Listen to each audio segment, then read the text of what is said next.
Okay, so thank you, Barry, for the overview of the palletizer. So as he mentioned, the EasyStack interface is almost the brains of the palletizer.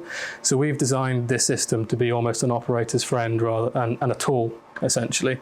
Like we said, it's flexible to deploy, it's movable, it's modular, and in combination with that, we've got an EasyStack system which allows your general operator to program a pallet, edit a pallet, and go through all those steps that you would need to go through. So this is our main sort of operator page. This is where you load your pallets. For example, you have all of your safe pallets there. You can view pallet information just by pressing the little eye next to load pallet. It will give you, a summary of the number of boxes, layers, pallet height, etc. And this is the page you'll use most frequently, whether that be, changing products or to stop operation, etc. To start an operation, you'd simply start, enable left or right pallet. The palletizer would then run those in a queue almost. So if I now go into the configure page, this is the first step of customization in the palletizer. So this page allows us to change the speed values of all, each of the individual speed values of the current loaded pallet.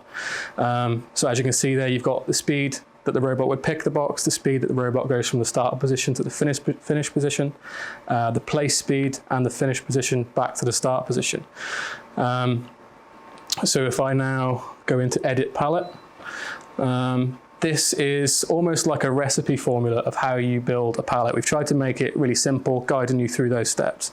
So the first page would be the pallet details page. You'd enter all your sort of physical parameters. So your pallet parameters, the exact dimensions of your pallet, whether you want borders on the pallet. There is sort of pre-loaded pallet values in here. So for ease of use, if you use a Euro pallet, you can load that straight in. Again, box dimensions, whether you need a gap between the box. It's all very simple and sort of self-explanatory.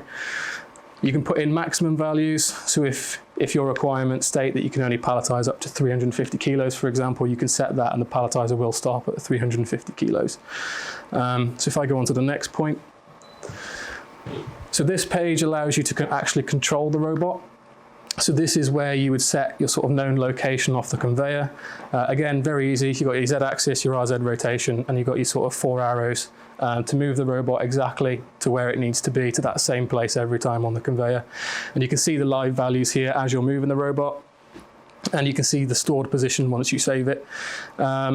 And again, for added ease of use, we put in linear precision and rotation precision. So if you're making those final adjustments, you can just tweak that ever so slightly to get it perfect.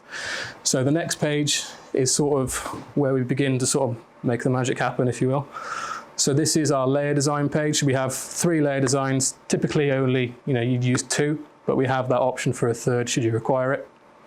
And this will give you a summary of the completed sort of designs. So if I hop into layer design 1, from the first page where you put in your pallet and box parameters, it will then load a sort of area into this screen, which you can work from to load boxes in and put them in a configuration that you require. So you'd simply select one of these or select an individual box, place it on the pallet. You can rotate it 90 degrees, centralize the boxes. Again, small adjustments if required. And a very simple little movement system here. And then you can animate and it will show you exactly how the palletizer is going to stack that pallet. So if I exit this, like I said, once you've saved that pallet, then that'll present you with a preview so you can see exactly the pallet you've created. You can take that one step further and you can go then and test that pallet, or test that layer rather, just to make sure it's exactly as you set it up. So the next page would be the pallet stacking page. This is pretty self-explanatory. So each of the layers you create, most people would have, like I said, 2 layer designs and you'd alternate every other. So you would just put these in here. So if I was, for example, to add a layer, I would just select then one of these designs and that would input that into the system and tell that how to stack the pallet. So if I go to the pallet creation, so this is a summary of the pallet you've created essentially. So it will give you your your maximum values, which you may have put in at the start, and it'll then tell you exactly what the pallet that you've created will be. So the number of boxes, number of layers, the pallet height, box height, etc.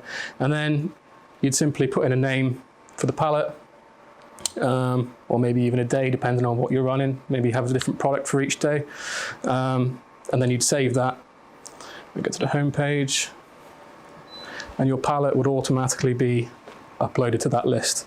And like I said, you can then go through this list, select another pallet, for example, load that in, and then it's ready to run.